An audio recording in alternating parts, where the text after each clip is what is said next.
first question I have for everyone out there is, where are you calling in from? What state, what country? Let us know where you're calling in from so we can start the engagement portion of today. And then what we'll do is have you answer this poll question. Who are you? That'll be our first question coming up. All right, Atlanta, Georgia, Republic of Texas. Atlanta, Georgia, fantastic.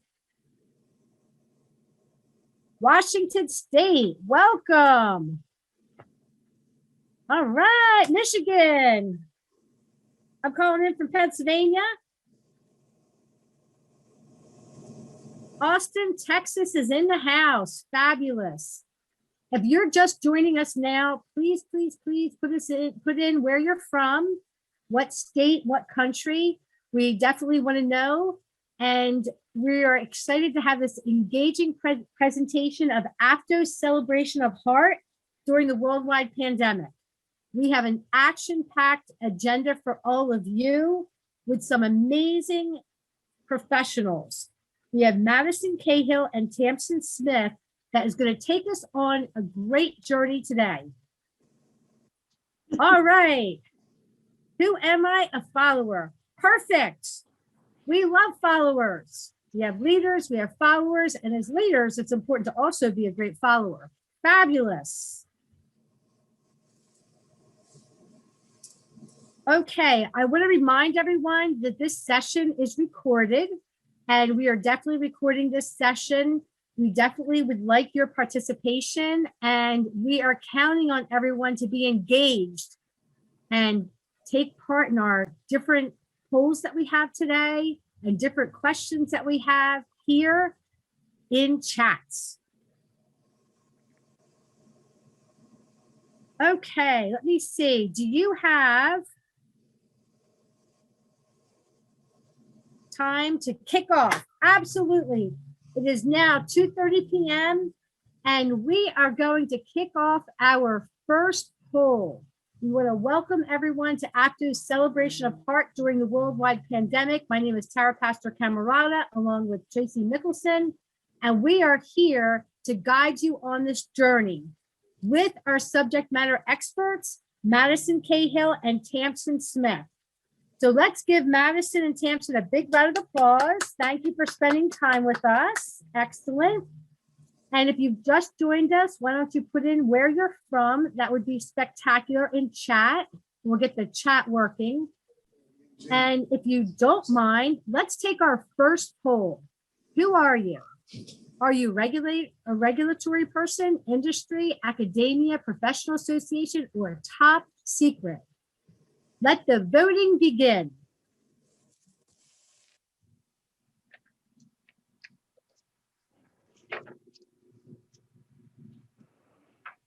Okay, please take this poll if you've just joined us. That would be spectacular.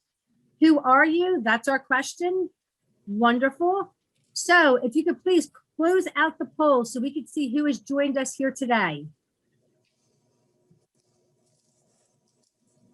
Wonderful. 95% regulatory, 5% industry.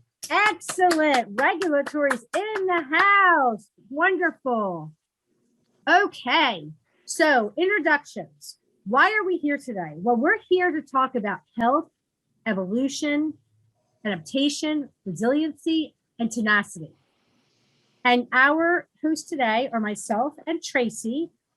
We are going to take good care of you, but we all could not be here if it's not for Amy.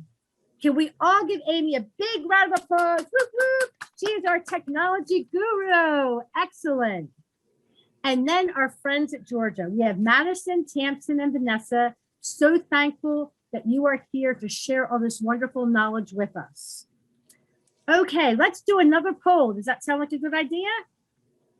All right, take heart and move forward. The Georgia Department of Agriculture conducted a stress survey which targeted food, agriculture, and hospitality workers. The goal, obviously, is to build resiliency in the community, and the results have been presented here today by Madison Cahill and Tamsin Smith, Georgia Department of Agriculture Emergency Response Team. So at this point in time, we're going to do another poll, correct? Miss Tracy? Excellent. So let's take our next poll. Thank you.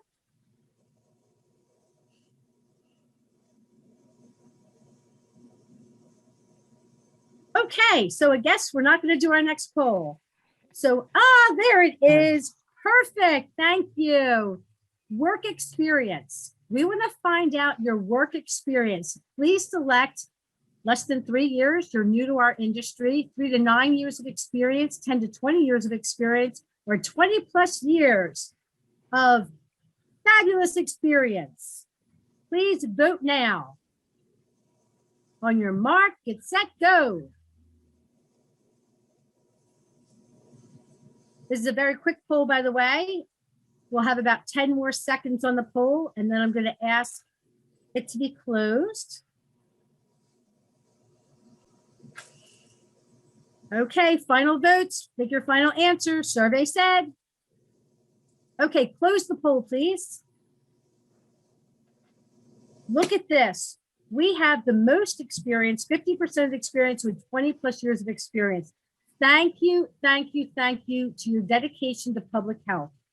We have the 10 to 20 years of experience, 15%, 3 to 9 years experience, 19%, and 15% less than 3 years of experience. Welcome to a fabulous industry. Welcome to a fabulous career. Awesome.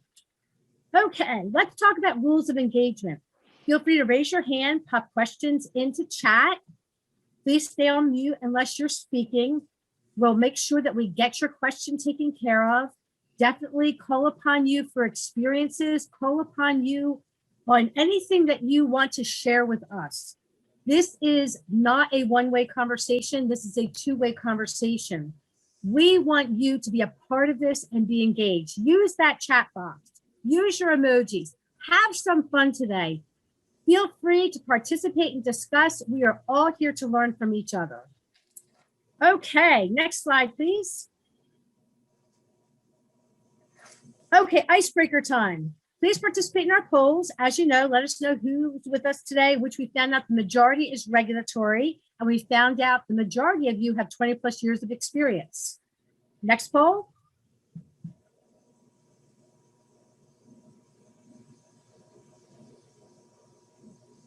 Where do you call home? So please mark, where do you call home? Northeast, Southeast, Southwest, Midwest, West, U.S. territories, or international. We want to know where you're calling in from today. Where do you call home? This is going to be a super fast poll, so we're going to get started in about 15 seconds or less. Where do you call home? So far we know the majority of you are regulatory and you have 20 plus years of experience. If you would kindly close the poll.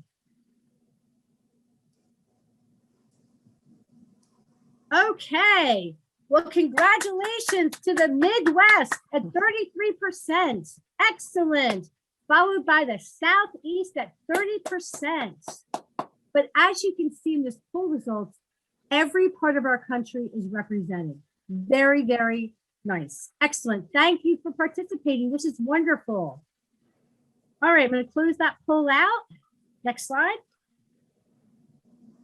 Take heart and move forward. It gives me great pleasure to introduce to you Madison Cahill and Tamsin Smith. At this time, Madison, will you please introduce yourself? And followed by Tamsin, introduce yourself. Go right ahead, please. Hi, everybody. My name is Madison, and I am here with the Georgia Department of Agriculture. Perfect. Along with Tamsin.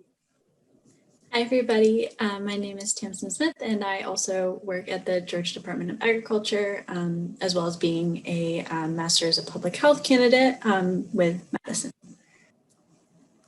Fabulous. Excellent. So, Madison, I believe you're going to take us on the journey first. Is that correct? Yes. Excellent. All right. If you would, let's give them a warm after welcome.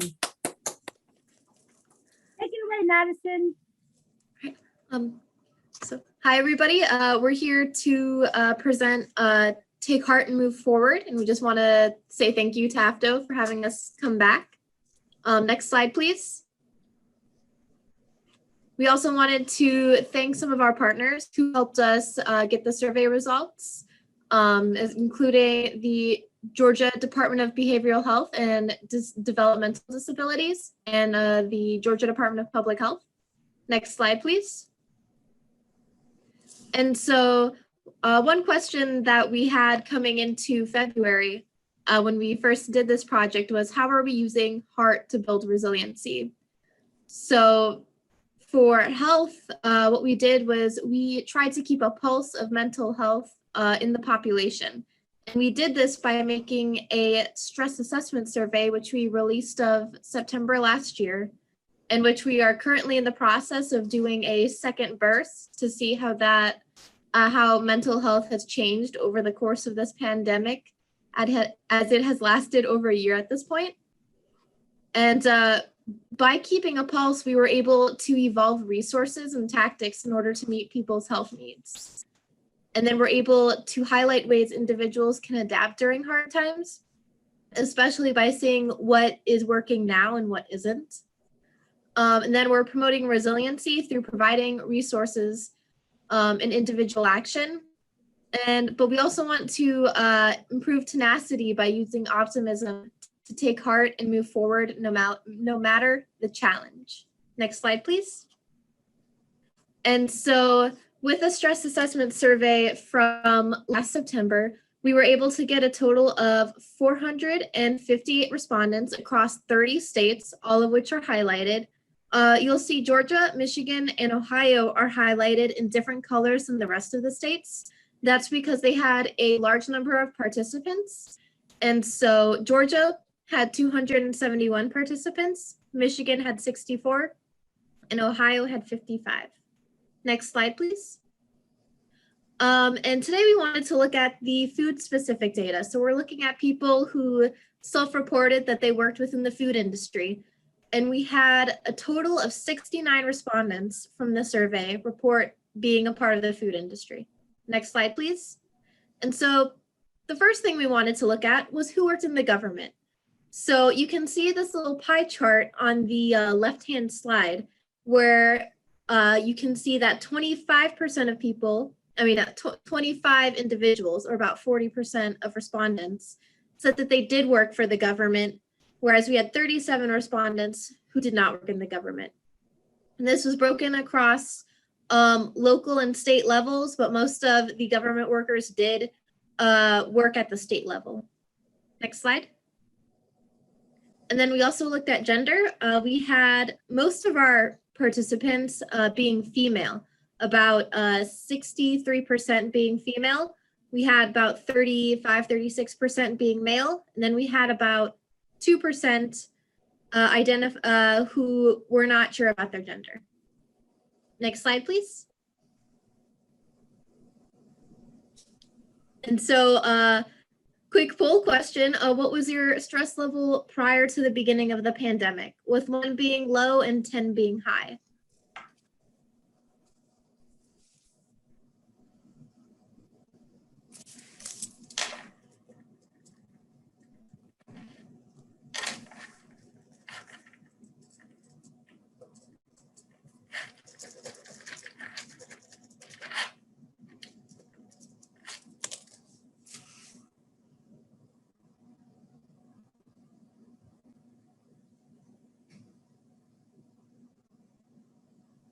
Okay, the poll's going to close in 5 seconds. Make your final answer. 5, 4, 3, 2, 1. Close the poll.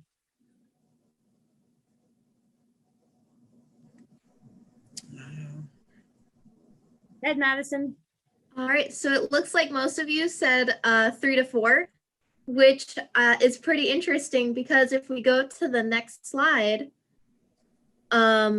we're actually going to see what the survey said that most people's pre-pandemic stress levels were. We've got one more poll. Before we're going to ask you what your stress level now is.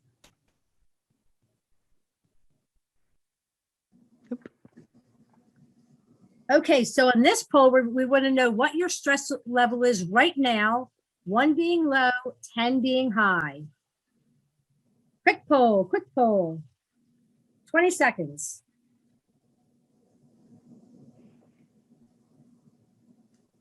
All right, make your final answer. 5, 4, 3, 2, 1.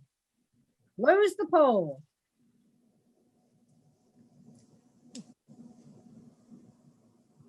And it looks like most of you are saying it is 5 to 6. And it definitely looks like the distribution has shifted a bit higher, which I'm thinking most of us suspected would be true. And so when we look at what the stress levels for the survey are, the pre-pandemic stress levels that were reported were 5.23, which is pretty notable because out of all the industries we looked at, which this includes agriculture, healthcare, education, social services, and other, food had the highest pre-pandemic stress level. And it also had a pretty high during COVID stress level. Again, this was during September. So not right now, this is back in September. But it was at 6.4, which not a lot of industries had a higher one than that during the pandemic. But we're also seeing a big mental health jump. If you look at the before, we have a little over a fourth of respondents saying mental health was a concern for them before the pandemic. But during the pandemic, we have almost half of the respondents saying that mental health has become a concern. So we're definitely seeing that rising mental health concern during this pandemic. Next slide, please. And so for contributors of stress, we just wanted to know what was contributing to people's stress. And so the top 5 things that we really saw were fear of exposing family to COVID-19. The second highest being people's individual health. Third was financial strain. Fourth was family issues that were not health related. And 5 was childcare and return to school. And this was pretty similar across industries and across the nation. So nothing too unusual to see here, but that was the top contributor to stress for food industry. Next slide. And then emotions. There's a lot of emotions impacting people, and some emotional indicators that were self-reported were anger and irritability at number 1, increased anxiety at number 2, mood changes and sadness were tied at number 3 and 4, and then feeling hopeless was the top 5 emotional indicator. The next slide, please. And for behavioral indicators, we saw trouble relaxing and sleeping, an increase in irritability, difficulty maintaining balance, changes in activity level, and ignoring self-care. And I really feel like the difficulty maintaining balance and the ignoring self-care really tie in together. And that's something that is pretty indicative of what's happening in the food industry, at least as of September. But one thing that is really noticeable here is that there is no non-applicables. And that's because nobody in the food industry said that this was not applicable to them. There was one behavioral indicator that everyone selected, which is very unusual. And that shows that, that a lot of everyone's behaviors are being affected by this pandemic. Next slide, please. For physical state indicators, we saw fatigue and loss of energy, followed by headaches, body aches, weakness, and then tied at number 5 was heartburn and being easily startled. Next slide, please. And for mental state, we saw difficulty concentrating was the top indicator, followed by forgetfulness, confusion or self-doubt, difficulty making decisions, and then loss of self-worth. Next slide, please. And then for social media, this among the 60 individuals who answered this question, this is what we saw. And based on this distribution, we can see that's pretty even, not from not at all to highly. And so it doesn't seem like there's an odd proportion of individuals who are highly or extremely affected by social media when we look at people who are not at all or slightly affected by social media. So social media does not seem to be playing a huge role for a lot of people. Next slide. And then we wanted to ask you if your overall use of substances, including alcohol, cigarettes, illegal drugs, improper use of medication, or even neglecting prescribed medication has changed during the pandemic.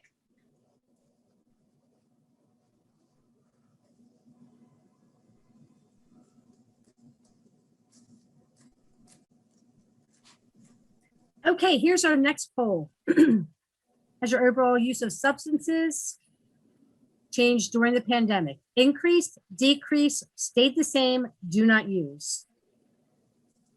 All right, let's go ahead and take this poll. 10 Don't seconds worry, to go. it's anonymous. So feel free to answer how you need to. All right, 10, 9, 8, 7, 6, 5, 4, 3, 2, 1. Take it away. Close the poll. All right, so it looks like a lot of you do not use substances, but of those who did, most of yours had stayed the same. All right, so we're gonna close that and look at what the survey results are. And so of the 58 respondents who answered this question, only 21 said that they use substances.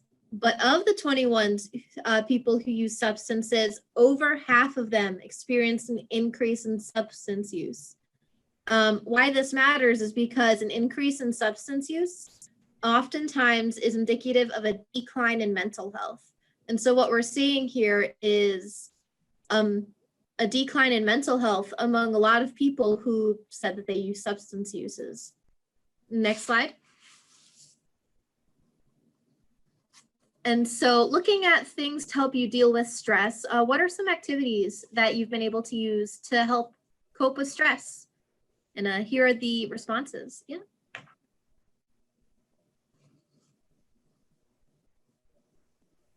Exercise, meditation, reading, movies, TV, music, friends, family, pets, getaway, vacation, counseling, therapy, other. Check all that apply.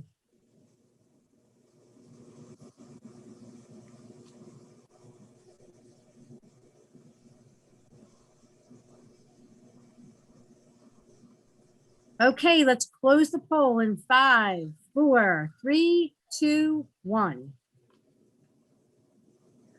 All right, it looks like exercise was a top for you guys, followed by movies and TV and friends, family, and pets. And when we look at what was seen on the survey results, our top strategy for stress was actually talking with family and friends, followed by exercise. So that was pretty similar to you guys. Eating healthy and reading were tied. And then coming in at number 5 was watching TV. But one thing that's very interesting here is that at the very end, you can see not using any with 20. And that means roughly a third of respondents were not using any strategies to cope with stress, which is not great. And it also ties into the importance of self-care. When we look at behavior, we saw a lot of people were ignoring self-care, and this shows right here. And so we need to do a better job of promoting self-care and promoting strategies for stress so that people can manage their own stress. Next slide, please. And so we also wanted to see what kind of mentoring and coaching people were seeking out during the pandemic. And so looking here, we can see that counseling and spiritual and other were tied as being the top, followed by a life planner. And so for some of those other responses, one of the responses was peer-to-peer confidences being exchanged. We're not in this alone, type of conversations, but stuff that isn't talked about in work virtual happy hour sessions.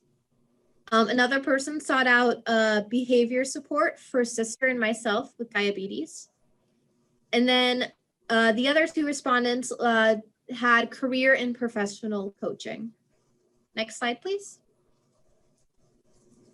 And so some of the things that kept people from seeking out resources were that they didn't see the need or importance of seeking out help. There were financial barriers. They didn't know who or where to contact. There was also a stigma or fear of weakness. And then lack of time was also a contributor, along with some people were actually already sought out or were receiving resources. And for the other category here, we have responses. I'm not a wuss. I can take care of myself. I don't need the government to be my caretaker. It won't help. Not needed yet. And won't fix anything that is not problematic. And so from these, what we can see is, it won't help, not needed yet. It won't fix anything. We're seeing a real doubt in some of those food care workers of, what's the purpose of seeking out help? And I think that means that we need to do a better job, especially with the did not see the need or importance of educating why seeking out mental health is important, but also, that that your support network can help you. And because we saw a significant number of respondents that said that they did not need or that they didn't see the importance of seeking out help, this brings up the question of, are there steps we can take to educate or do outreach on this topic? Or does this mean that people have a strong self-reliance on themselves, which is not necessarily a bad thing? Next slide, please. And one of the last things we looked at was what kind of further assistance was used. So roughly a fourth of our food sector respondents said that they did seek out further assistance.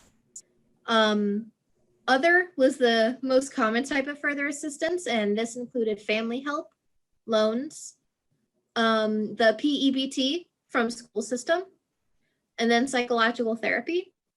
But we also had respondents go to food banks and food stamps, unemployment, and then small business loans.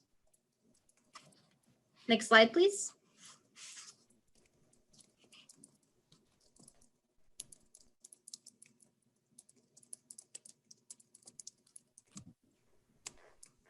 And one question that we have for you is, do you have access to the COVID-19 vaccine? And if so, are you planning on getting it?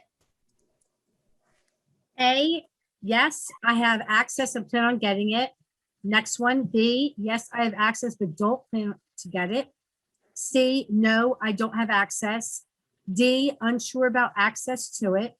E, unsure about getting it. F, not planning on getting it either way. Please vote.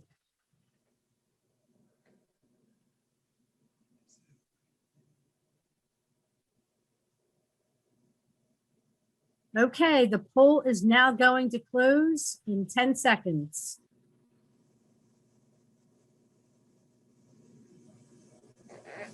Close the poll, please.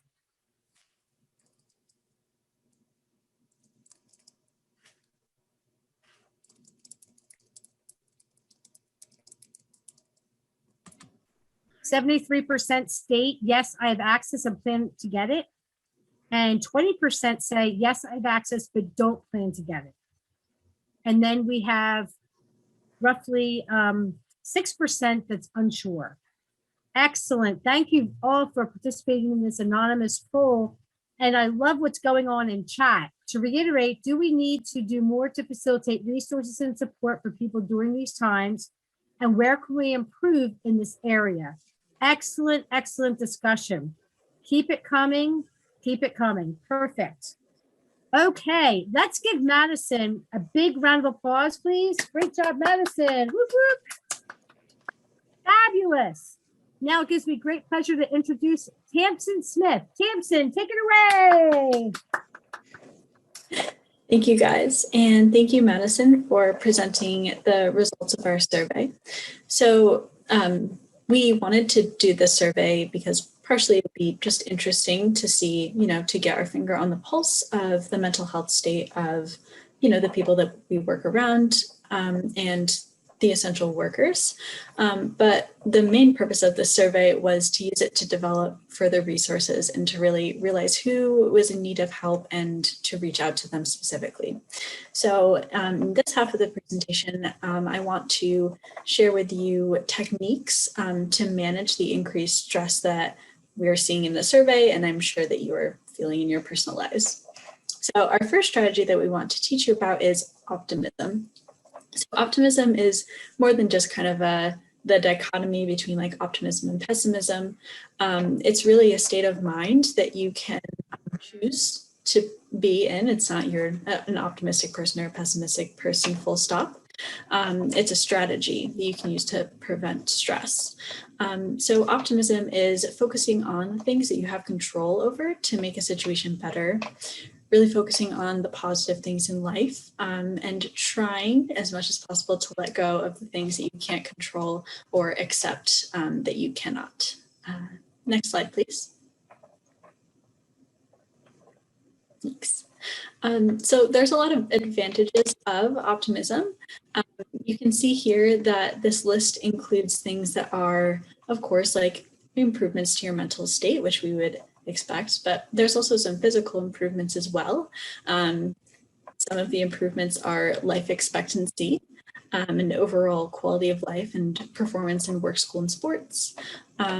So again, just really an example of how your mental state can influence your physical state and how those are both tied so closely together. Next slide, please. Thank you. So we want to build an optimistic mindset. Again, it's not something that you're born with. You can definitely choose to have an optimistic mindset. And here are some ways that you can work through it and try to practice it in a situation in your daily life. So it can be built by re-engaging your focus and asking strategic questions. These questions can be asked at any time, especially if facing adversity or if you're stuck in a situation. So we're going to walk through all 5 of these questions right now. And as I do that, I invite you to maybe in your head, or if you have a piece of paper, to imagine yourself like maybe you're in a situation right now where you think that you might want to like improve it in some way. So I invite you to maybe work through these questions for that personal situation while we do this. Next slide. So the first question that you want to ask yourself for building an optimistic mindset is, where do you have control to make things better?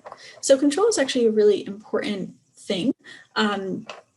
Finding a loss of control is one of the most difficult parts of an adverse situation. We really want to feel like we have control over our lives and our families and our situations.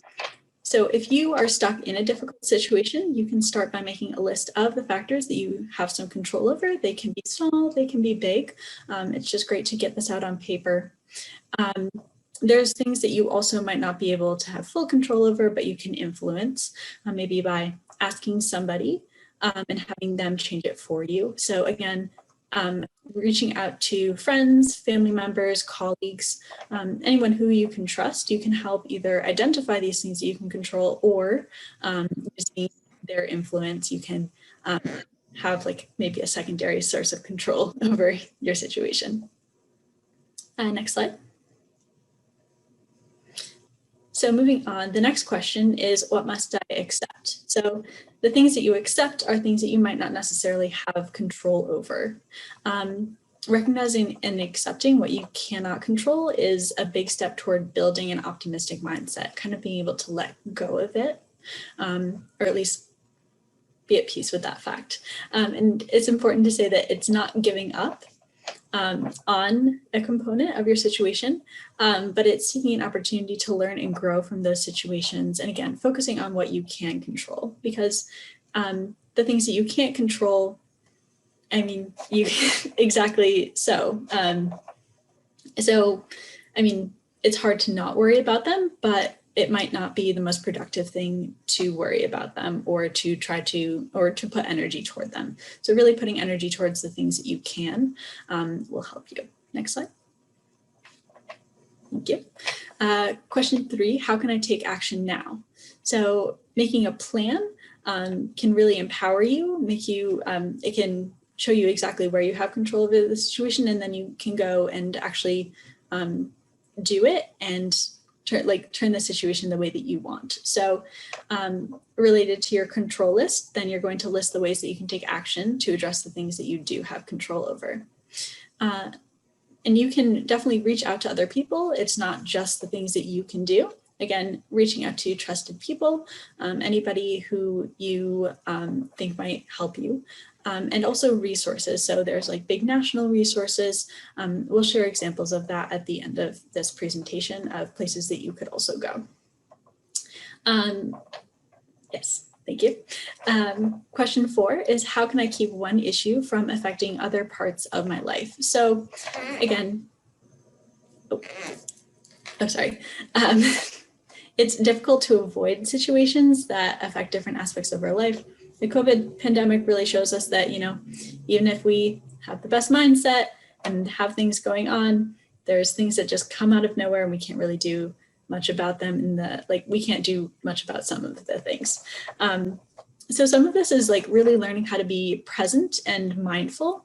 So focusing on the here and now and trying not to let things bleed into other aspects of your life. So if you're having a bad day at work, trying as much as possible not to bring that into when you go home, or vice versa. If the family situation is something that's stressing you out, try to let work be a place where you can kind of lose yourself. So again, focusing on the present, not thinking about the things that you could be doing or the past, if you can. Next slide. And then question 5, what is good right now? So finding the things that are currently good or the things that you're hopeful about. This is bright spot thinking. So you're focusing on the good things. And when you're doing this, you're also thinking, okay, so there's some good spots. So what is great about them? And did I do anything to make that happen? And if so, can I apply that to other situations as well? So not only is it a great way that you're, thinking about all the great things in life, it can really boost your mood. It's a way to express gratitude, but it could show you another path forward as well. So thinking about anything that you're learning during a situation can help you become stronger in the future. Next slide. So we just walked through how to do that in a situation. So there's a few more things that you can do to boost your optimism. So you can practice positive affirmations. So this is a statement that you repeat to yourself every day to make you feel good. The classic, waking up, looking in the mirror, telling yourself something good about yourself. But it doesn't have to be that. You could write it down. You could just say it, I don't know, when you're in your car or something, just whatever feels most comfortable and natural to you, as long as you're doing it, whatever you can do to make that better.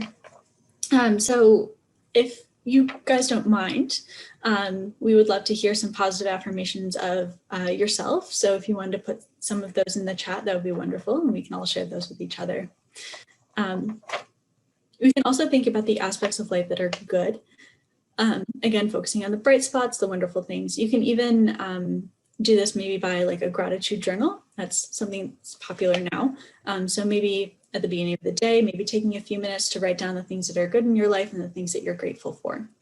And then at the end of the day, maybe reflecting on what happened, trying to, again, but not focusing on the things that went negatively or the things that we can't control, but thinking about one good thing that happened, or maybe something that, again, you're hopeful about for the next day.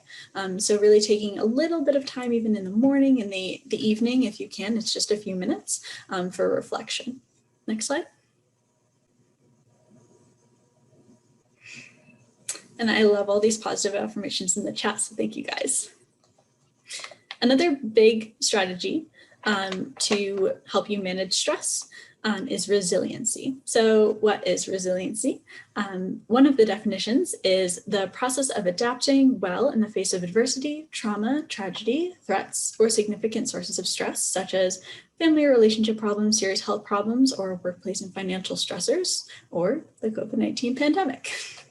And if you want more information about what resiliency is exactly, I do recommend the TED Talk called Resiliency Field Trip by Emily Capito, or Emily Capito, if you want to look that up after we're done. Next slide. Thank you. So it's also good to know what resiliency is not. And part of this is recognizing what a growth mindset is. So a growth mindset is knowing that the things that you do right now, the things that you do well, and the things about you are not necessarily just the things that you're born with, things that can't change, but the product of a lot of hard work and time.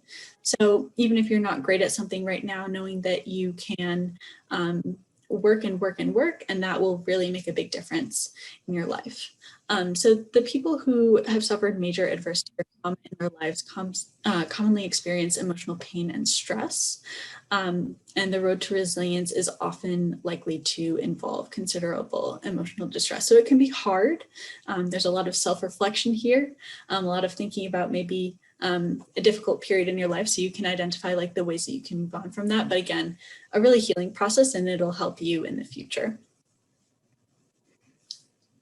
Thank you. So we're going to teach you ways that you can practice and build resiliency.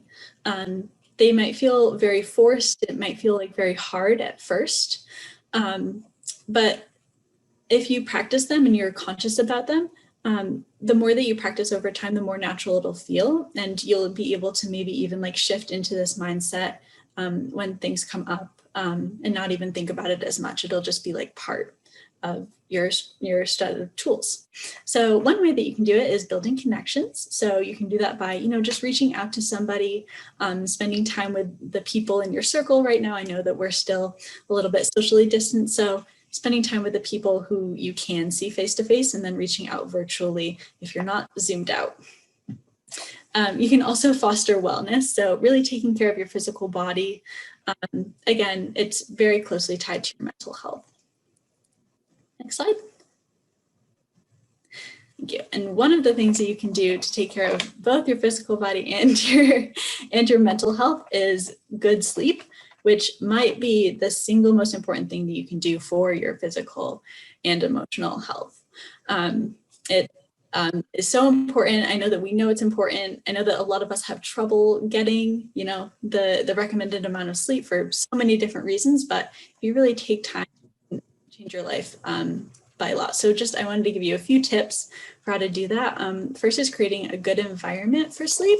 So you want to make sure that the room that you are sleeping in is cool, dark, and quiet. So cool, having it be like just under regular body temperature. So it's usually recommended to be around 65 to 60 is maybe the best way, because then you can like cuddle up in a blanket. Your temperature actually drops when you sleep. So you're facilitating that. Dark, so wearing an eye mask, having blackout curtains if you have a window, and quiet might not be a possibility for most of us, but if you can, maybe even like putting in earplugs or finding a white noise machine, that's really important. Attitude. So you want to make sure that the place that you are sleeping is, as much of a calming atmosphere as possible. So if you can, trying not to bring your work or electronic devices into the room that you choose to sleep in, having that be only for like sleep and calm and pleasurable activities. And then lifestyle, there's some things that you can do to help you. Maybe you have a really hard time sleeping at night. There's a few things that you can do during the day to maybe help you sleep at night. So one thing that helps is exercise. So exercise is very excitatory. So it'll really ramp you up, but even if you do it more than 3 hours before bed, it'll really help your system, because after exercise, you need to take time to heal your body. So your body wants to heal and do that. And then taking, if you can, 60 minutes before that you have to go to bed.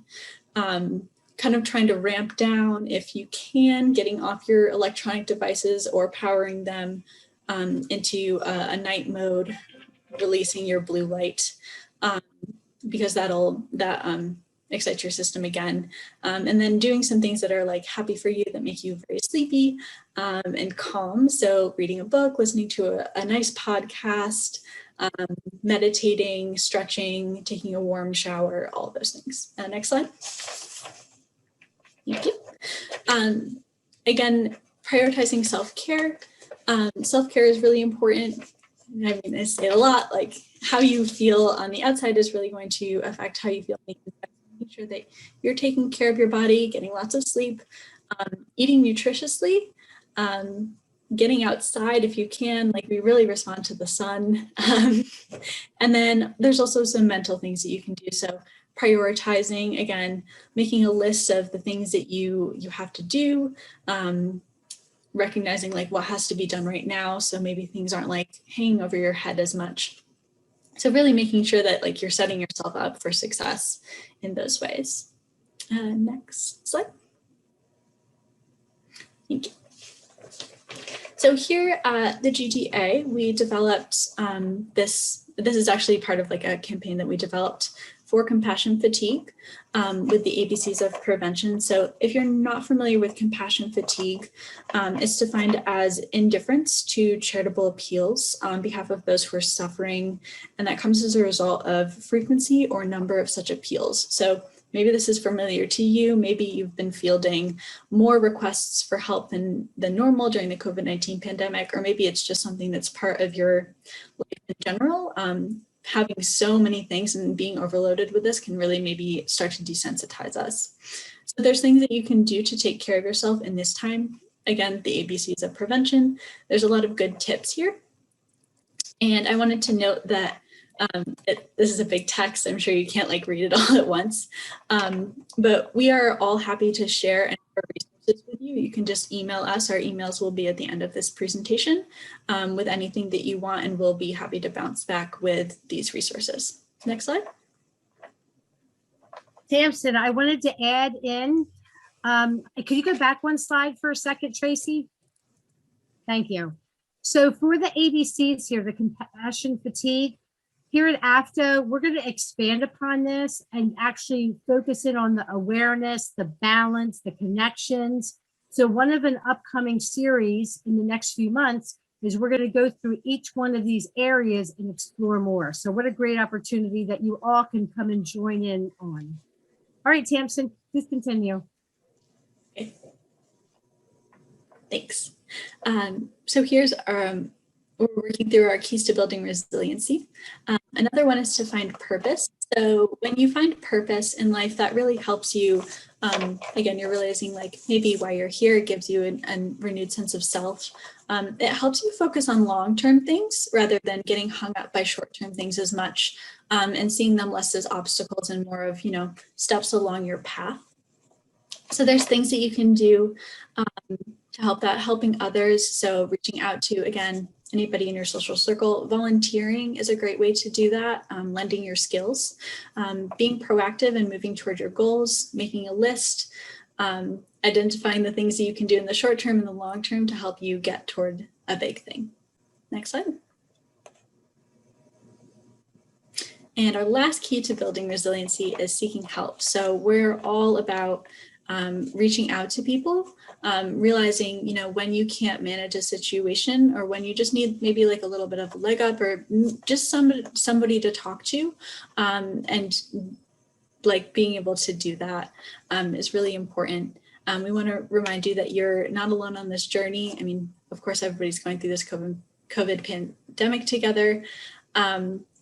Everybody has different experiences of it, but we can at least like listen to each other. We want to help grow by focusing on the aspects of life's challenges that you can manage with the support of loved ones. That's very helpful, but also sometimes we need trusted professionals. So we have the National Disaster Distress Crisis Helpline here. You can write it down now. Again, if you want any of our resources, we usually include this in them as well. Next slide. So we wanted to take just a few minutes to work through how we can build resiliency in our lives right now. So if you want, maybe you have a piece of paper that you can like write down or maybe just think through these things. If you want to just take a minute to think of steps that you can take in these themes. So a connection step, a wellness step, a healthy thinking step, and a meaning step. So I'm going to give you just like maybe a minute to think through those. And feel free to share any of them in the chat as well. Speaking of chat, we have something really amazing going on here. Someone shared they've been using an app called Shine, and it helps them focus on positive change, and they have a free version of it. So thank you for that tool. That's what it's about, sharing, having collaboration. So the steps to resiliency, actions I can take. So focus in on connection, wellness, healthy thinking, and meaning. Excellent. Okay. In the interest of time, I'm just going to move ahead on our slides, but definitely feel free to work through this on yourself. If you want a picture of it, we can share that with you later. Next slide. So here's just some examples of things that you could put in your resiliency worksheet or handout. But you can see that all of these are, pretty easy steps, like things that you can do. Maybe they'll take 10 minutes, maybe they'll take a half an hour. But we like breaking them down, even like a little step, like 10 minutes, or it can be just like a few minutes, can really help and change your mental state. Next slide. So now that we have given you all of these resources, we are asking you to take what you've learned and use it in life, share it with others. So you've done a lot of learning. Maybe you can do, maybe if you want to, you can look to the resources that we provide and learn a little bit more about something that interests you. And then implementing what you've learned in your life, even just like a small step or two can make a big difference. And then sharing. So you can do that by telling your friends and also maybe pushing it out to your like bigger networks, a Facebook post or an email at work, something like that. Next slide. And a way that you can share. So sharing your experience with us and then promoting it as well is to take the recent version of our stress survey. So we walked through the results of our first stress survey. This one is very similar, again, but it's more of like a long-term looking at, your mental health over the whole year. So I'm going to drop this link in the chat as well. It takes 10 minutes or less to fill it out, so feel free to do that whenever you want. We would really appreciate it. Next slide. Oh, Tamsin, before you go on, Yes. Let's do an AFTO challenge. When you when Madison put up earlier today, not all the states were represented. So maybe a good AFTO challenge is get the entire nation involved in this survey. Let's get everyone involved. Let's make it happen, everybody. Come on. To get you excited about that, we have a poll question that we're going to pop in before we close out the session. So throw up that poll question on the glass, half full or half empty. So a question for each one of you. Ready to vote? Is your glass half full or half empty? What is it? Tell us about you. Okay, 5, 4, 3, 2, 1. Close the poll, please. Okay, what do you think, Tamsin, about our results? That's great. It looks like we have a lot of people who are in an optimistic mindset already. Excellent, excellent. All right, so Tamsin, why don't you then close us out here? Yes, so we just wanted to leave you with this excellent quotation by Carl Jung. I am not what happened to me, I am what I choose to become. So again, choosing your mindset as much as you can and practicing. Next slide. And here are some of the resources that we mentioned. Again, we are happy to share these links with you at any time. You can just email any of us. And our email addresses are on the next slide. Yes, so feel free to email any of us. So Jessica and Vanessa have been really helpful with just guiding us and providing so many resources and just being excellent mentors. And then Madison and I will be around until May or June, around then. So feel free to reach out to us at those email addresses until then as well.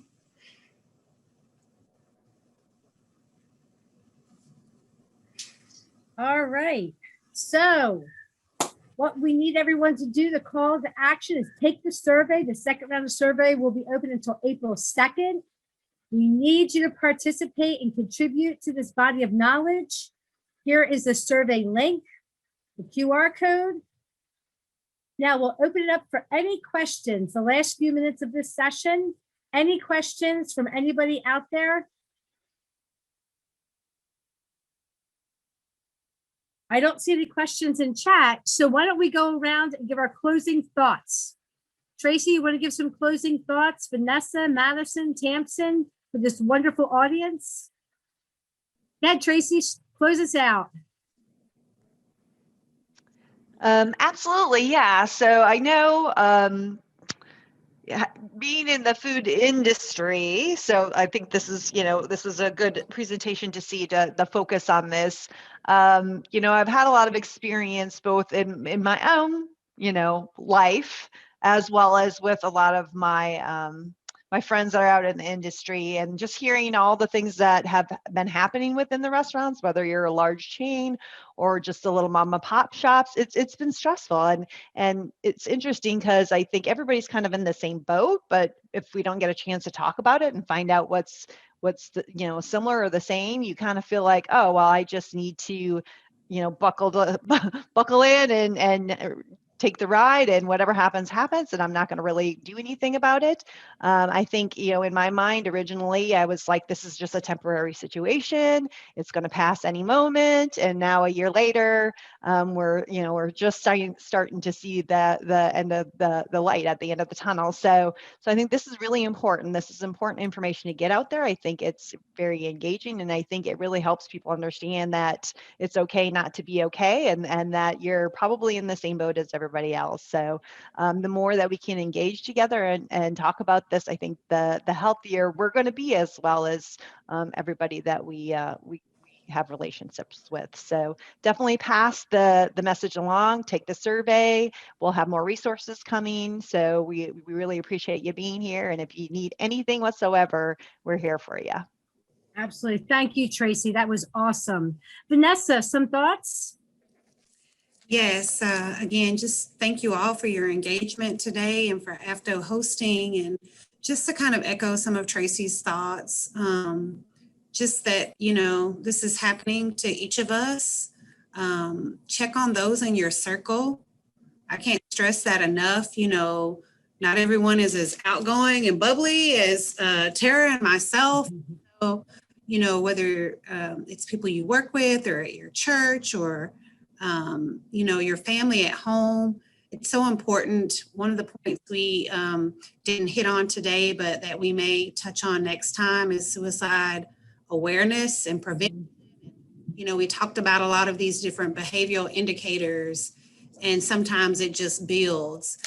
And so we're just so grateful that Madison and Tamsin were able to share some tips and strategies, and we're grateful to you all. Continue to place any resources or strategies that you have in the chat. We want to collectively build this resource network so that we can help each other be better.